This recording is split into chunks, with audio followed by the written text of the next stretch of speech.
नवी मुंबईतील उलवेमधील पोलीस नियमितप्रमाणे रात्री गस्तीसाठी बाहेर पडले असताना एक धक्कादायक घटना उघडकीस आली।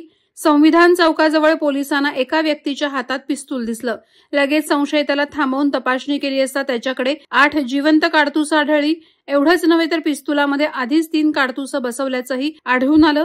या अनपेक्षित सापडलेल्या शस्त्रामुळे पोलिसांनी परिस्थिती नियंत्रणात घेत दोघांना ताब्यात घेतलं। तपासांती समोर आलं की हे पिस्तूल विकास त्रिपाठी याचं आहे। त्याच्याकडे उत्तर प्रदेश सरकारने दिलेला शस्त्र परवाना असला तर तो परवाना केवळ उत्तर प्रदेश राज्यापुरता मर्यादित आहे। महाराष्ट्र पोलिसांची आवश्यक परवानगी न घेता त्यानं हे शस्त्र येथे आणलं होतं।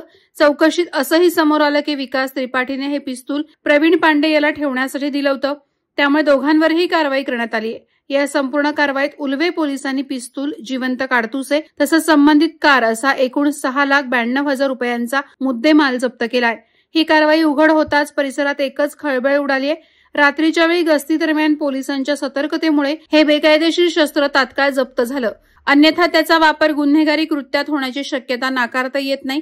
पोलिसांनी वेळेवर कारवाई करून मोठा अनर्थ टाळल्याचे मानले जात आहे। सध्या या प्रकरणी दोघांची कसून चौकशी सुरू असून आरोपींवर संबंधित कायद्यानुसार कठोर कारवाई होणार असल्याची माहिती पोलिसांकडून देण्यात आली।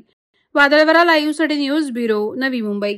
नवी मुंबई व रायगड जिल्ह्यातील ताज्या बातम्या आणि घडामोडींसाठी सबस्क्राईब करा वादळवारा लाईव्ह चॅनल आणि दाबा बेल आयकॉन।